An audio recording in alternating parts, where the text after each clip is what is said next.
Où vont tous ces enfants dont pas un seul ne rit? Ces doux êtres pensifs que l'exploitation maigrit. Ces filles de 8 ans qu'on voit cheminer seules d'aller en aller. Ils vont de l'aube au soir faire éternellement le même mouvement. Jamais on ne s'arrête et jamais l'on ne joue.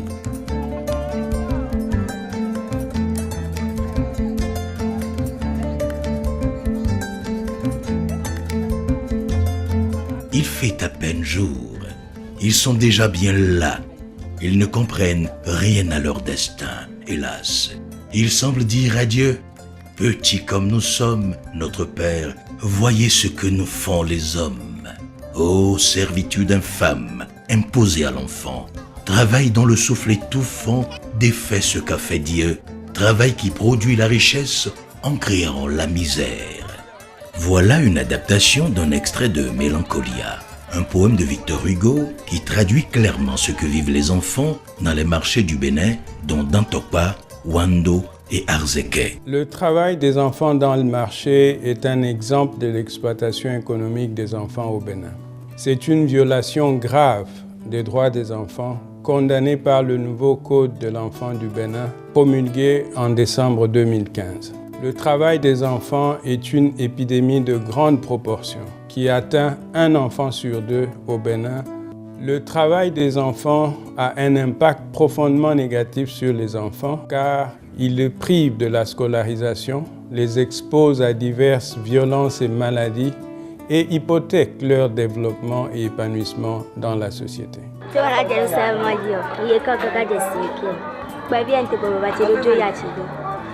Donc, ma soeur, à l'école, c'est pas bon. Si c'est fait à l'école, je ne trouve pas dedans l'argent. Je sais que quelqu'un m'a amené. Je ne la connais pas. Elle a dit, ne me donne pas l'argent. C'est mon maman même qui vient chercher l'argent. Nous font au 6 heures. Bon, nous frères pas. Bon, frères mieux. Bon, nous sommes là d'aujourd'hui. Bon, nous sommes bons hommes. Bon, ici, on parle à maman. Bon, là, on va. Après, on fait.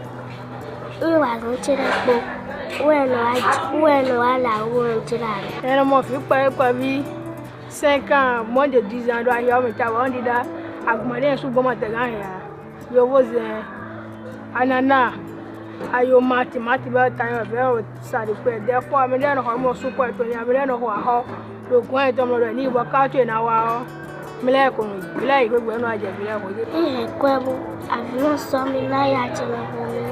Ainsi, sans protection et sans respect de leur dignité, les enfants de jour comme de nuit sont exploités par des tuteurs, tutrices ou même par leurs propres parents avec différents sévices.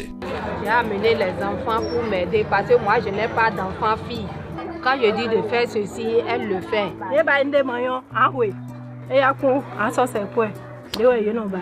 Souvent des cas, c'est les enfants d'autrui. Tu ne vas pas voir eux-mêmes taper leur enfant propre, alors que ce n'est pas une bonne chose. Chez d'autres, par exemple, quand l'enfant va au marché, elle perd l'argent, ils peuvent dire de ne pas manger, qu'on ne va pas lui donner à manger. C'est pas bon. Ça peut amener l'enfant à voler. Ces enfants sont exposés à beaucoup d'autres facteurs.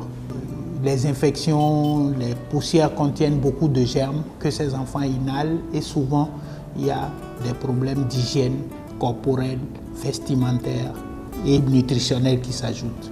L'autre type de vulnérabilité, c'est psychologique. Ces enfants développent des travers, des mensonges, des petits larcins, ils font de petits vols et ils font cela. C'est des enfants qui sont battus. La dernière vulnérabilité, c'est l'exploitation sexuelle de ces enfants. Ces enfants subissent beaucoup de violences, aussi bien psychologiques que physiques. Aucun enfant n'a sa place au travail, il doit être à l'école. Lorsque vous ne respectez pas cela, déjà vous soustrayez l'enfant des capacités qu'il peut acquérir en allant se scolariser, en s'instruisant, en apprenant autre chose que ce travail abrutissant, si vous voulez, qu'on lui confie. Les conséquences psychologiques sur cet enfant, il n'a pas l'ouverture d'esprit. Ça va agir sur son cerveau. Et ça va développer le nanisme chez cet enfant-là, qui, parce que soumis à des travaux qui sont plus durs que lui, eh bien, il ne peut pas grandir dans les conditions qu'il faut. Maintenant, on l'aurait soustrait aussi de sa capacité de contribuer au développement du pays parce qu'il n'est pas instruit, il n'est pas allé à l'école, il ne peut pas participer au vrai débat. La plupart des pays du monde ont adopté une législation interdisant ou apportant des mesures restrictives à l'emploi ou au travail des enfants. Au Bénin, quel est l'état des lieux? Dans le monde, aujourd'hui, 168 millions d'enfants sont en situation de travail. Au Bénin, de 34% en 2008, nous sommes allés à 52% en 2014. À cela, il faut ajouter les résultats de l'enquête réalisée par la Direction générale du travail et soutenue par l'UNICEF dans les 3 marchés des villes à statut particulier, à savoir Mwando, Dantopa et Arzeke. Donc l'enquête a révélé que 7 882 enfants sont en situation de travail. Ça veut dire quoi? Ça veut dire que la situation ne s'améliore pas. Nous, au Bénin, nous avons la Constitution. En ses articles 12 et 26, par exemple, il y a le Code du travail, mais il y a surtout le Code de l'enfant. Le Code de l'enfant a spécifié véritablement certains de ces articles sur le travail des enfants. Le principe au Bénin, c'est que l'enfant ne doit pas travailler avant 14 ans. Donc c'est à partir de 14 ans que l'enfant béninois doit travailler.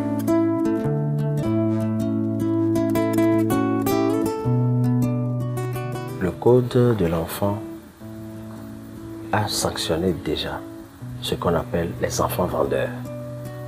C'est-à-dire dans les marchés, les enfants qu'on voit circulant, ayant des étalages sur la tête, sous les bras, se faufilant. Le code a interdit et il y a des sanctions qui sont prévues.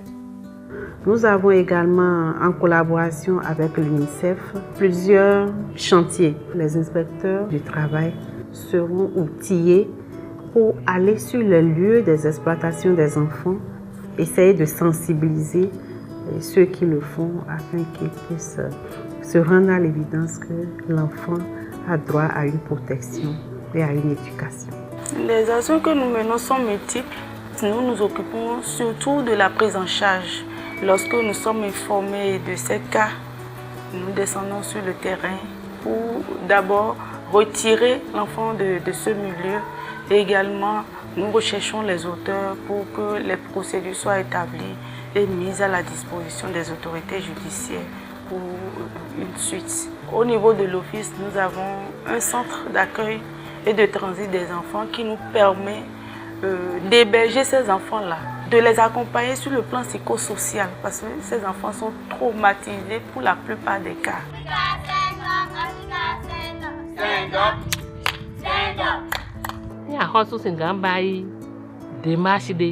Au moins, et Boudé, c'est un bioto bonano pont violé, vidé to messilo le délai sigbe, de me to hinelo de to zinza po epodo.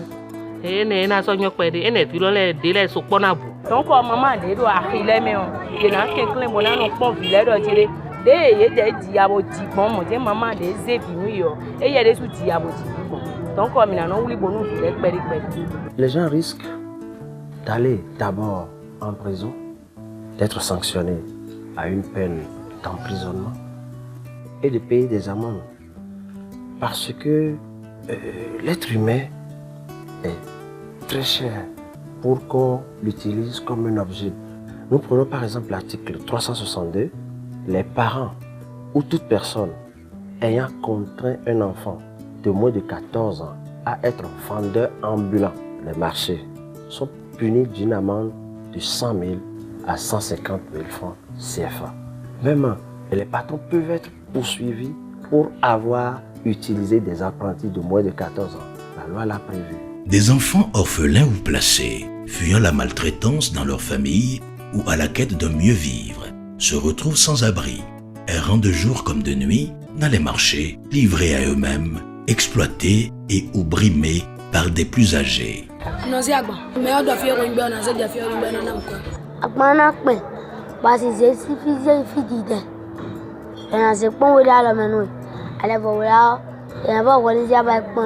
Azejo Elawena. Gabriela de ça ils font ganton et non font même bi support ba même non marqué ça ba non ça yo me complet wa je 9 non jo mi do mo ele no a chan ko mi le wa gbada no ko de mo le bi le bo yi aba kwetwe kezeme o ya to fi anse ko do zame o no ma se kwetwe o fi a amla yen na ku chogo to bi abe kwetwe asi fon zan bo so me ne kan idea.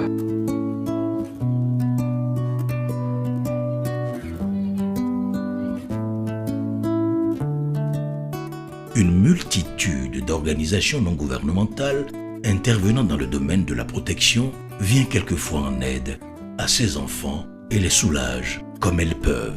En tant qu'organisation de la société civile, nous faisons déjà notre partition, nous menons déjà nos combats, mais c'est aux autorités de nous accompagner. La politique du gouvernement s'articule autour de deux axes principaux. Le premier, c'est le renforcement et l'amélioration du cadre normatif. Le deuxième axe, c'est la mise en place de politiques spécifiques. La première, c'est un plan national contre le travail des enfants dans les marchés et le second, contre la pire forme de travail des enfants. Le gouvernement, à travers mon département ministériel, d'autres ministères, les ONG, poursuivra la sensibilisation. Ensuite, après la sensibilisation, il faut que force reste à la loi, parce que les infractions sont punies. Donc ensemble, avec les ministères de l'Intérieur, de la Justice, nous ferons en sorte que les pires cas qui seront constatés soient poursuivis, que les infractions puissent vraiment être prononcées. Chaque enfant a droit à une éducation et à une formation. Éviter de les exploiter économiquement. La protection des droits des enfants est l'affaire de tous. Gouvernement, famille, communauté, organisations non gouvernementales, partenaires au développement, tous, nous devons dire un non sans équivoque au travail des enfants. Nous devons tous travailler ensemble pour mettre fin à cette pratique odieuse dans la société béninoise. Je suis un enfant, j'ai des droits, il faut les respecter. Je connais mes devoirs, si je vais à l'école, je le sais, c'est pour travailler, assurer mon avenir. Vichile, mi meilleur pauvre, azomen vile, le boken clamo se wema, o vichile, ndo ko pinchele, lo boken clamo wuli bonu azo, mi madayon pa venir.